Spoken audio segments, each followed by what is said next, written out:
Back to School is sponsored by Allen's Jewelry and Pawn.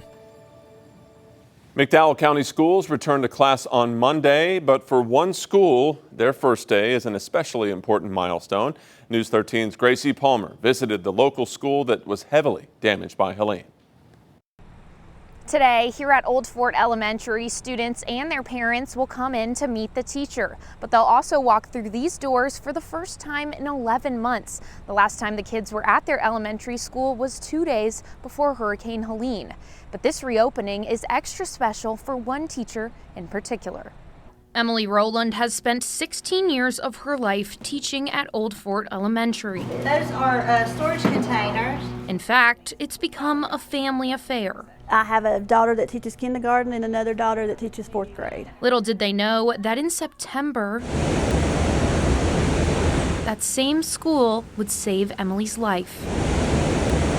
The morning of the storm, she was at her house. We thought we'd made it. The hurricane pretty much had stopped. It faces the front of Old Fort Elementary. Looked out the kitchen window, and it was about this steep, and I went to the front door and back, and it got this steep real fast. The water continued to rise. I just grabbed my dogs, we got in the car, and we tried to get down the street, and we barely made it, so we had to come to the school.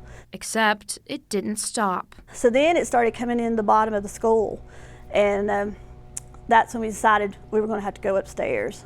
Emily, her husband, and their 2 dogs took shelter on the 2nd floor of the school. I was just in shock. Like, we didn't know what we were going to find. We didn't know what we were going to do. And after 5 hours, the National Guard, long story short, came in and got us. I appreciate you doing that. Thank you. now, almost a year later, she's standing in that same school, ready to welcome her students back. We didn't realize how lucky we were till we weren't able to be here. With new flooring and paint on the walls. It's beautiful. I mean, you can't even tell anything happened. Since the storm, the students and teachers have been in temporary classrooms at Pleasant Gardens Elementary. It was important that we make it look like a classroom so that the kids could come in and have some type of normalcy. Principal Ward says 7 of their students lost everything. And at the very least, she's ready to give them their school back. They're excited. I've seen them out through the summer, and they're just like, we can't wait to come to our school. Ready to walk through those doors again 11 months later. We'll meet at the front door and we'll walk in together and just to officially be back home.